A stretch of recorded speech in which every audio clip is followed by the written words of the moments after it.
The second leg of the National Forest Way runs from Bagworth, Leicestershire to Ticknall, Derbyshire. From Bagworth, the route heads northwest through Bagworth New Woods and then over the fields to Battram.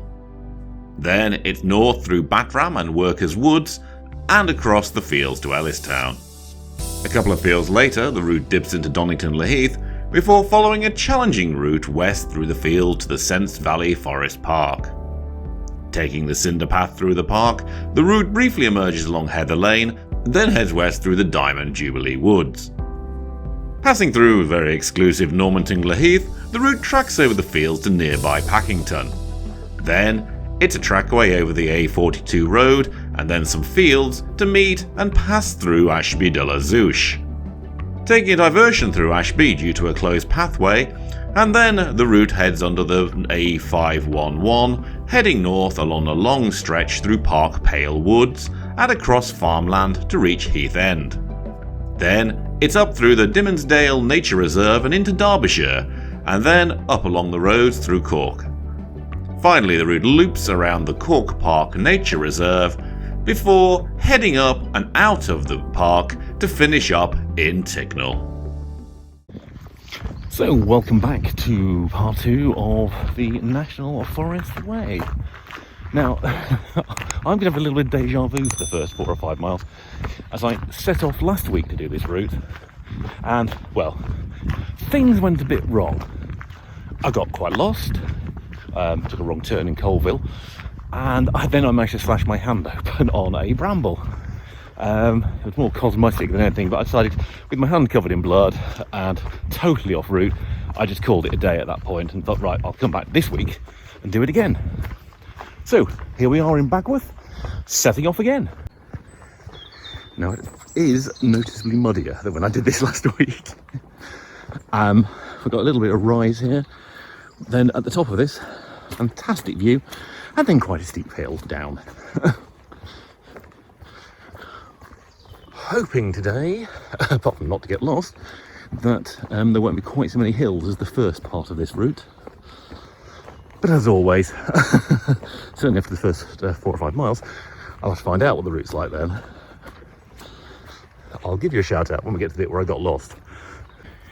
Now, of course, we left it 2 weeks between the walks. It has got noticeably more autumnal out here in Leicestershire. Trees are definitely on the turn.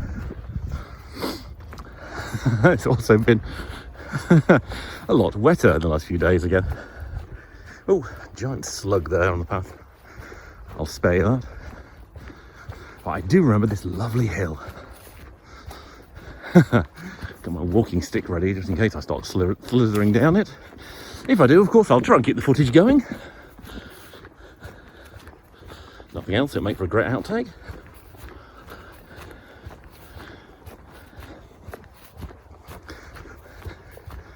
I mean, it looks more precarious than it is, I think. Although those are usually famous last words on my part. So yeah, let's just take this steadily. Because that's a slippy path. Nice little wood ahead though. I do remember that from last time. It's been quite nice to walk through. Yeah, finding myself walking just off the main path because I can see where other people have slipped. Honestly, I find going downhill far harder than going uphill. Just because there's more chance of me falling over on my arse. Sorry, mother, if you're watching. On my derriere, if you prefer.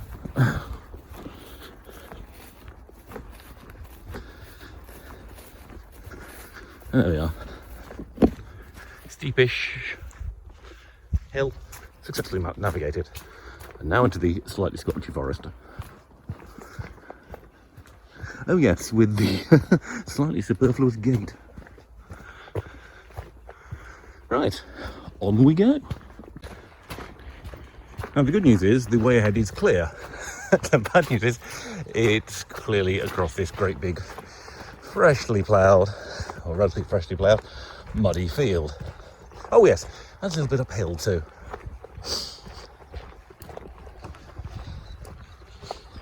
We are certainly well into autumn now.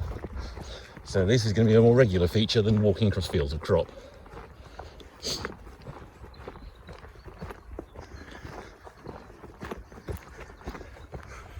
Anyway, I'll spare you a long sequence of me walking across this terrain.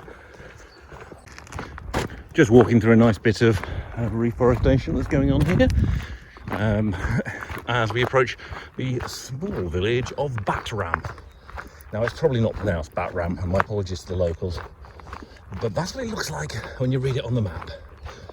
Now, is a Battram something that Batman uses? Or is it just yet another of those Leicestershire villages with strange pronunciations that if you live within 2 or 3 miles you actually get, and the rest of us mispronounce? I don't know. It's probably the latter. I remember it being quite heavily tree-lined as a village. It gives me dark. But anyway, we're coming up to it. And then we take a little jink to the left and pick up a path through some more woods once more. Also, this Battram is a very nice circular walk you can do just south of it. Good. National Forest Way is straight on. So do not take that tempting path to the left. Tempting paths aren't the route you're supposed to go on. Very dangerous. You never know where you're going to end up, as I experienced last week. Quite nice, this grassed area there. So this is Battram Woods, and decidedly more squelchy than last week. It's quite a nice little bit of woods. I would not have discovered this, I have to confess, unless I did this walk. So, definitely paying dividends. Imagine on a nice dry spring or summer day. This is a really nice walk around.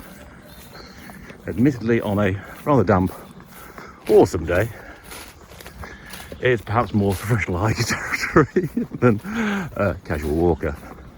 Actually, probably why I didn't see many dog walkers through it last time, or indeed if I recall any.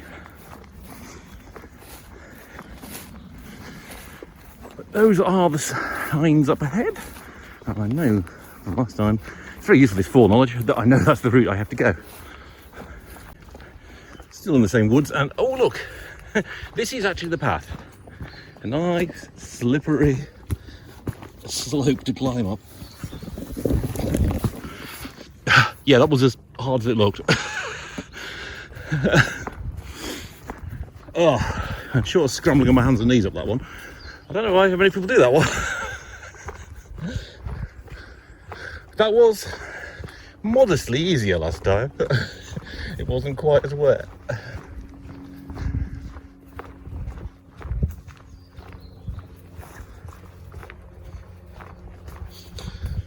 Still, we're heading up towards Ellistown, which is a small village south of Coalville, about which I know very little other than I passed through it last time.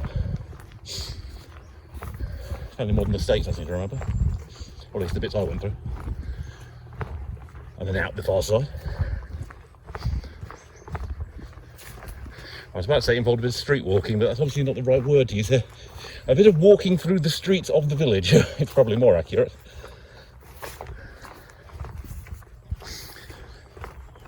So shortly we will say goodbye to these lovely woods. I've actually moved into the Workman's Woods from the Battram Woods, but they are kind of all one piece, really. Here we are, just approaching Ellistown, which is last time looked nearer on the map than it turned out to be, but such are the vagaries of looking at OS maps.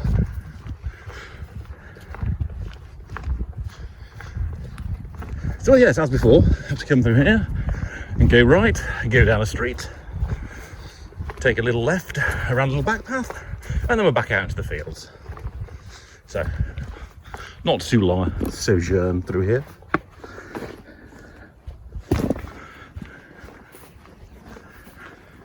Well, having successfully navigated through Ellistown, a little bit of fields, and I'm getting quite wet walking through this very tall maze.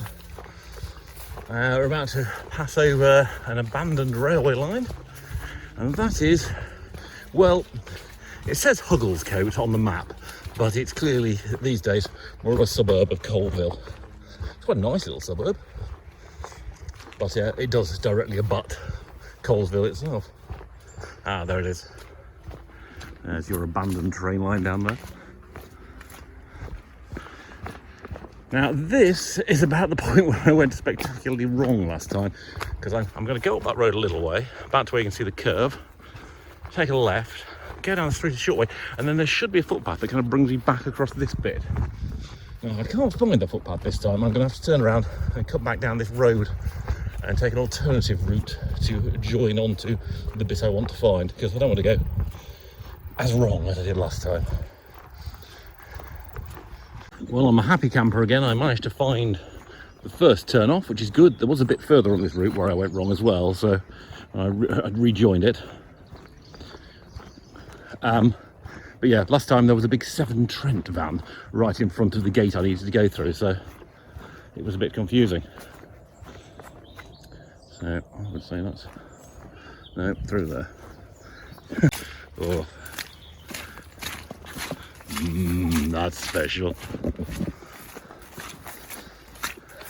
At least I can see the route markers here, and oh look, a lovely little river. And a little limboing.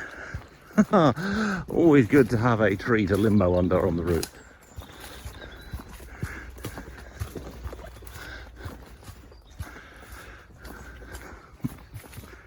Well, it's certainly an interesting bit. Oh, so marshy. Still, at least since I can't walk on the river, I know I'm on the right bit this time. So still some challenging route finding around here. Was just doing a path that I thought for a minute, this isn't the path, it must be through the field. Got to the field, through some nettles. I went, no, the path was right. Had to turn back and come back across the nettles. And couldn't come to anywhere because it was a ditch. So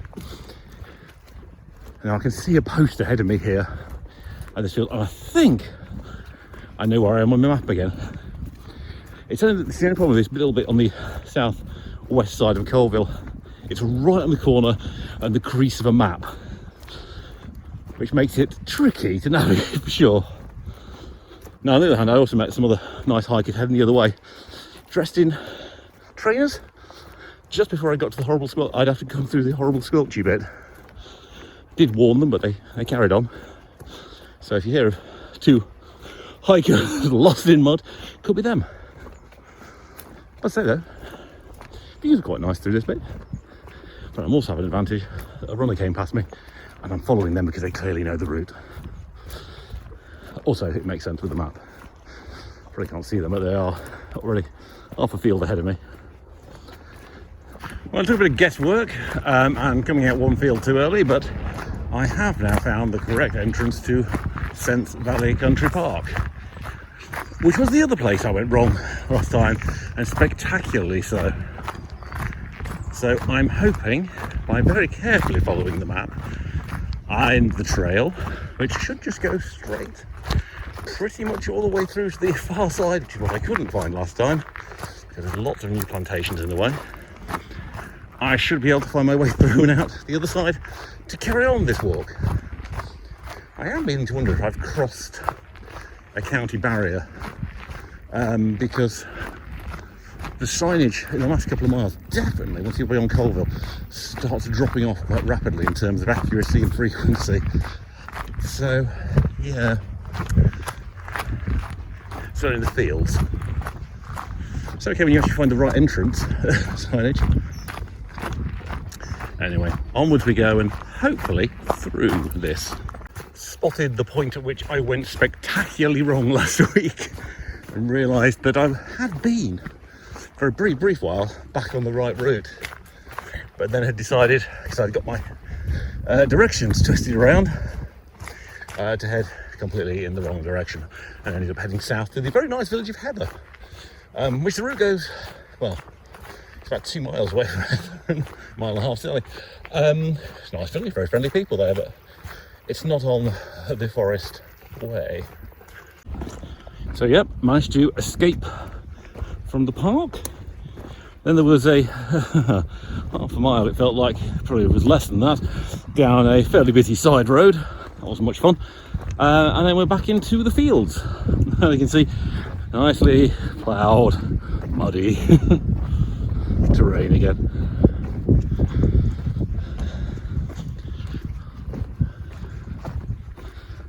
But yes, still not, of course, that's a good thing.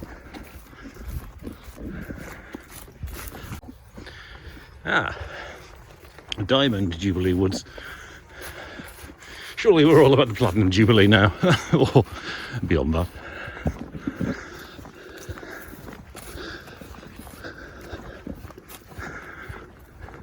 Still in the Queen Elizabeth Woods, still heading fairly straight through it, and I believe I come onto the village of Normanton le Heath shortly. Or Normanton on the Heath? No, le Heath, I was right the first time. I'll still take two. Still continuing fairly straight through the Queen Elizabeth II Wood. After this, we're going to pass through the village of Normanton le Heath. Again, I've never heard of it, so I'll be interested to see what it looks like. We twist through the village a little way, and then out the far side, we're in some fields for a while. There might be trees, but clearly no woods are marked on my map for a mile or two. So I guess that's one of the bits of the New Forest that I'm missing. Or National Forest, I should say.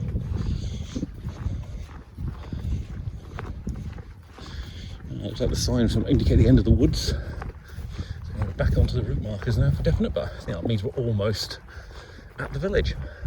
I can see the spire of the church. Always a good sign to navigate by. Just in passing through a field of some lovely cows. Hello there. I hope there's no bulls in this field. I've had enough of bull surprises this year. I was out for a short walk yesterday. I think I was in a field with bullocks once again. Tends to be the theme of this year.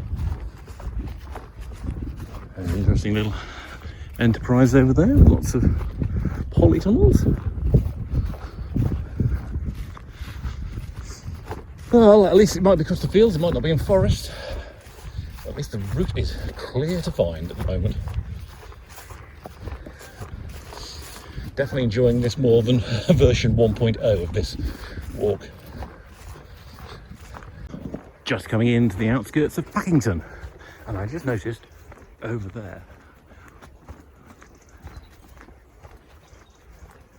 there's some turkey lurkeys. Oh, you'll see them better now this gateway. Hello, turkey lurkeys. There's some sheep there as well. And then you can hear the turkey lurkeys. That was a very nice route across the field, I must say. Oh, I say. Ducks and geese as well. Oh, how lovely. Well, this wins prize of most nice location of the day so far. But I am biased. There's birds around.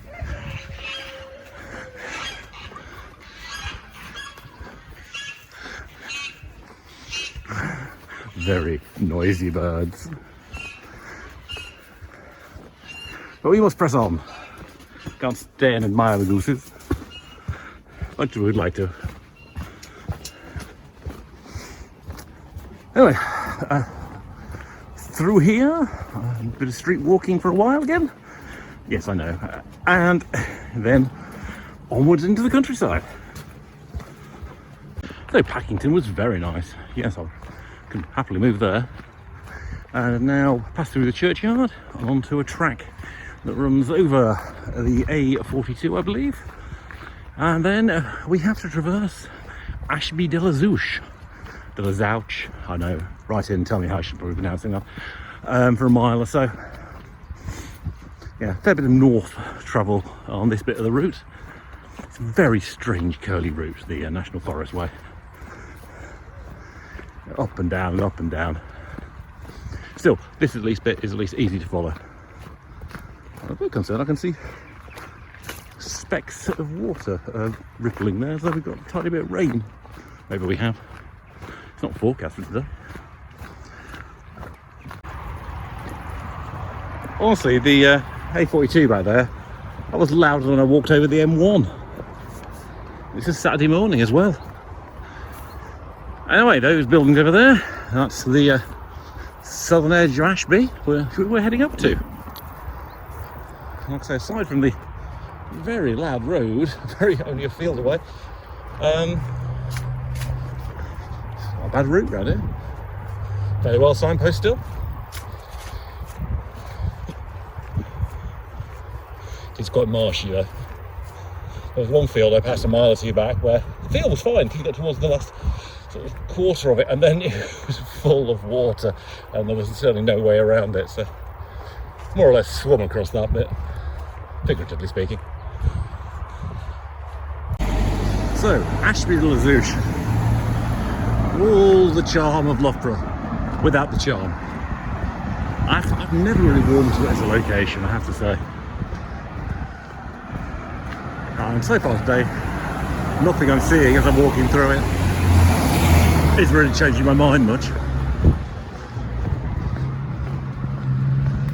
I suppose the one thing I can say at least is the route is fairly clear for going through here.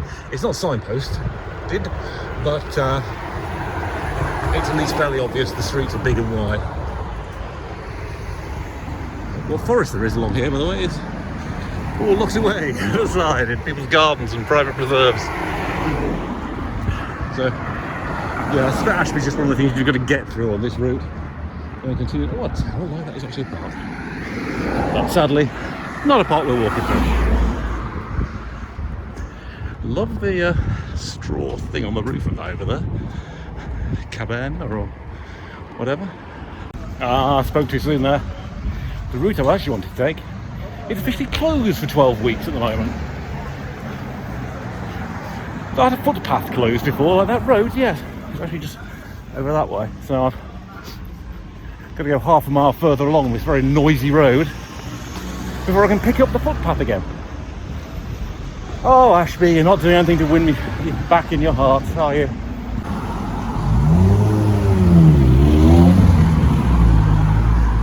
I'll let the fascinating footage speak for itself here. And as we thankfully bid farewell to Ashby de la Zouch, we're still running just alongside its industrial estate. We head out back into the countryside, although I do notice I've got an A road to cross at the end of this stretch. So yeah, it looks like it's all this sort of northern stretch here has gone for housing development, as there's so much of Leicestershire, which is why they've had to shut down the actual path.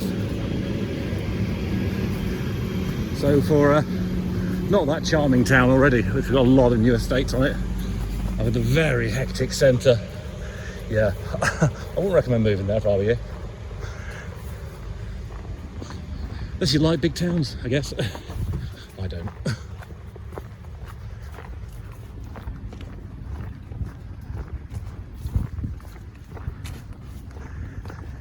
Yeah, wow, I can just see to my left, it's 2 or 3 fields over that are going to housing.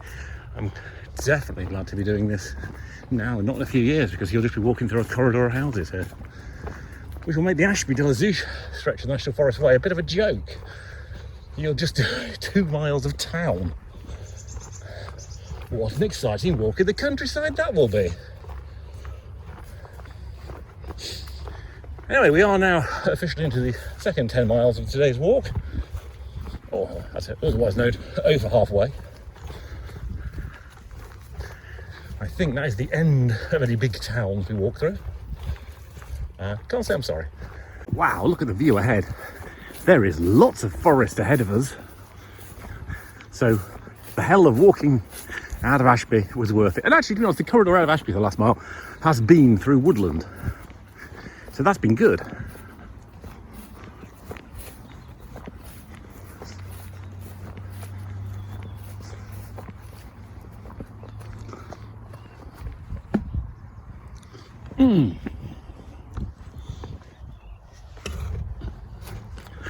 Oh, although it's that part in the walk where my legs are beginning to say, come on, you want to stop now, don't you? So I've had a little snack, hopefully give me a bit of a sugar rush. Well, slow sugar rush. It was a flapjack as always. Nice slow release energy. And hopefully the next mile or so that will start kicking in. Because at the moment, oh, it's a bit of a tiring day. Never mind. It's what I do for fun. And this is fun, really. Well, less fun now I've seen how brackeny and choked this next bit is. Stinging, slashing fun. Next to an electric fence. Even better. Well, maybe not electric. Could be. It does mean ow, ow, ow. Ow. Gotta walk through those brambles. I'll say this for this section of the National Forest Way. It's quite remote from anywhere. Now, while I can hear the A42 in the distance still, I'm probably at least a mile, if not a couple of miles, from any other human habitation, which means those birds of prey weeting overhead. It's slightly unnerving. It does mean if I do fall over in an accident here, it's unlikely no one's going to come and find me very easily. One reason why I have a backup power supply for my phone, should my phone run out of juice. So I can call in help, with the help of 3 words at sight. That said, this track clearly shows signs of people walking down it. So people will come down here. You know, so if I fall over, break my leg in the mud, someone will eventually find me, hopefully before I've wasted away.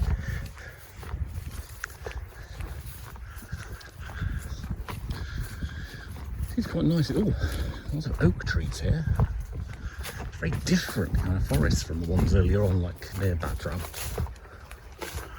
I definitely feel I've moved into a different part of the world, even though, you know, I just checked the mileometer, I'm only about 12.5 miles from where I started. But the woods here do have a very different feel. I can only assume these are much more ancient woods I'm walking through. Although, certainly the ones to my left look more freshly planted, more regimented. Making sure not to grab on to a trailing bright green thing. That's what I did last week. A bramble hung down, nice fresh green looking bramble, and I just grabbed that by happenstance, and that's what slashed my hand open. There really are a lot of oaks down this route. I don't often get to walk through an oak wood. That's nice. A rare chance there to spot a family of pheasants out and about. They normally bolt the second they see you, so hence I'm just staying still for a moment or two, just admiring them. Fortunately, that's the gate I've got to go through. Well, there were some more pheasants, but down this stretch of field and farm track, grey squirrels are plenty. Oh, there's one hopping away, scurrying away.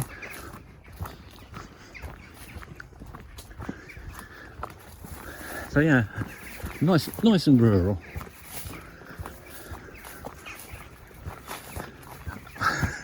Just keep seeing little squirrels on the path ahead. Poor things. I'm coming this way. You know, if you just dart off to the left or right, I'll be back past you in a second. Anyway, I just did a long stretch past a couple of farms that was uphill, and my legs did not thank the route for that. Now, currently going a little more downhill, which is much easier. That is the reason why I'm recording this bit rather than the earlier bit. I haven't checked the mileometer for a while, but we're probably somewhere between the 13 to 14 mile section of the route now, and I'm sure the caption guy will correct me if I'm wrong. Which means if I can do my full route today, I've still got another 4 and a bit miles to go, which is easily another hour and a quarter walking, possibly slightly more as I am slowing down the more tired I get. Still waiting for that rolled oat food boost to kick in. Or maybe it has kicked in and this is I'm even more tired without it. Well, we're now walking across the Staunton Harold estate. A working estate, as it said.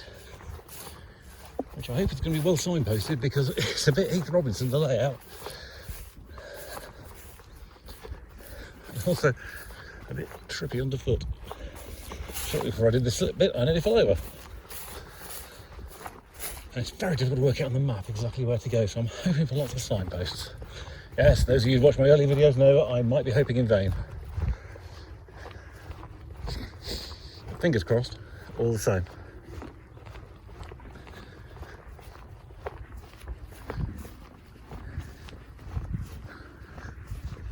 Aha, a signpost. I am not completely wrong. That's very promising.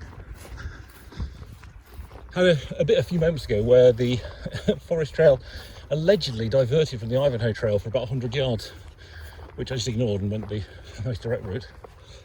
Because on my map, they didn't divert. So I presume it's one of those diversions that's just too small to show on the OS.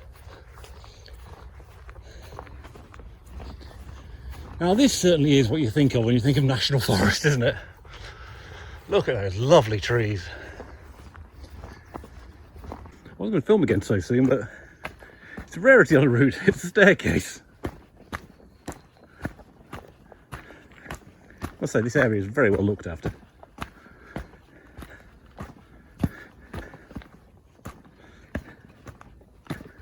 Although now the steps have got a lot steeper suddenly.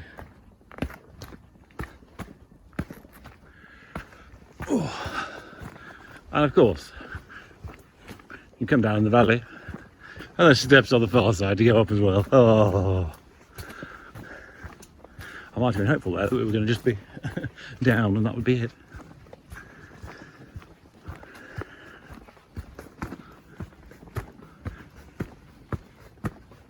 Doesn't get more exciting than man climbing stairs, does it? Man climbing stairs outdoors. Maybe that's slightly more exciting. Oh, down there's a sign saying Leicestershire. So I'm beyond Leicestershire now, I've the estate. And who is here to greet me outside Leicestershire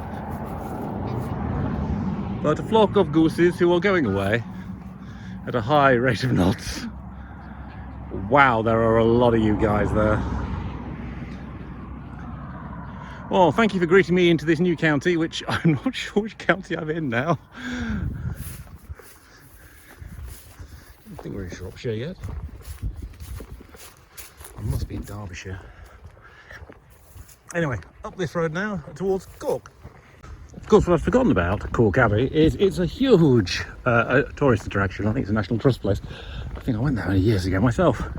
So there were loads of cars streaming out of it on those otherwise quiet roads.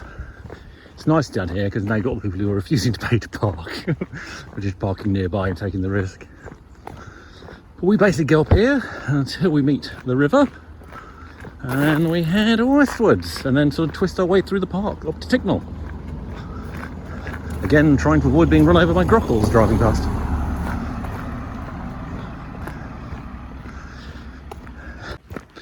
Ahead of us there is the Staunton Harold Reservoir. Curiously devoid of geese at the moment, but that's because we know where they are. They're a mile up the road in their secret goose field. Oh, bird hide there.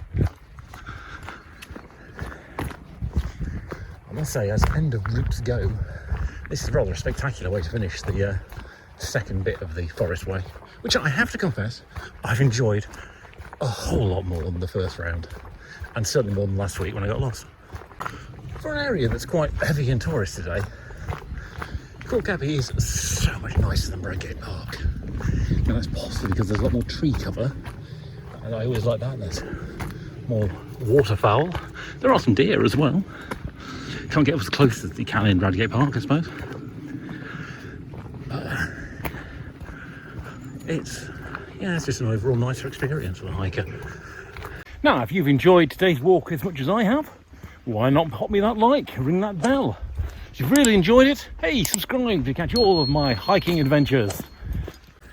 As predicted, we are going uphill, and as I didn't predict, it's beginning to rain. Ooh, that's a knobbly tree. Mrs. Llama likes a knobbly tree. Well, fortunately, or maybe unfortunately, the route out of Calke Abbey is out through its gatehouse and then up the long baronial drive.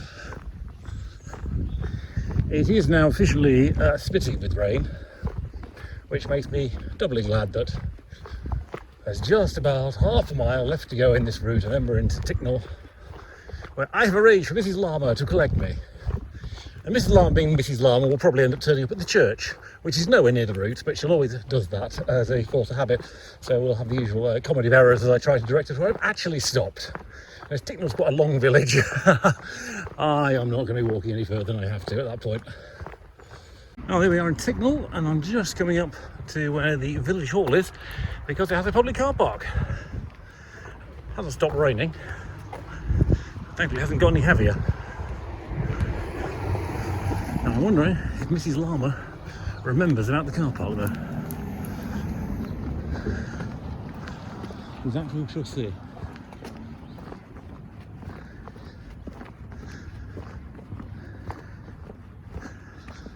But that's it. That's where I'm going to call it today. Today.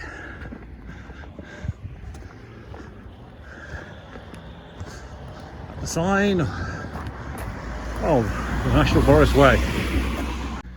So yeah, enjoyable walk, challenging walk, varied and interesting walk, and more importantly, I didn't slash my hand open and get horribly and completely lost. Thank you once again for enjoying this another edition of Walking with Llama's Paws. I'll see you next time.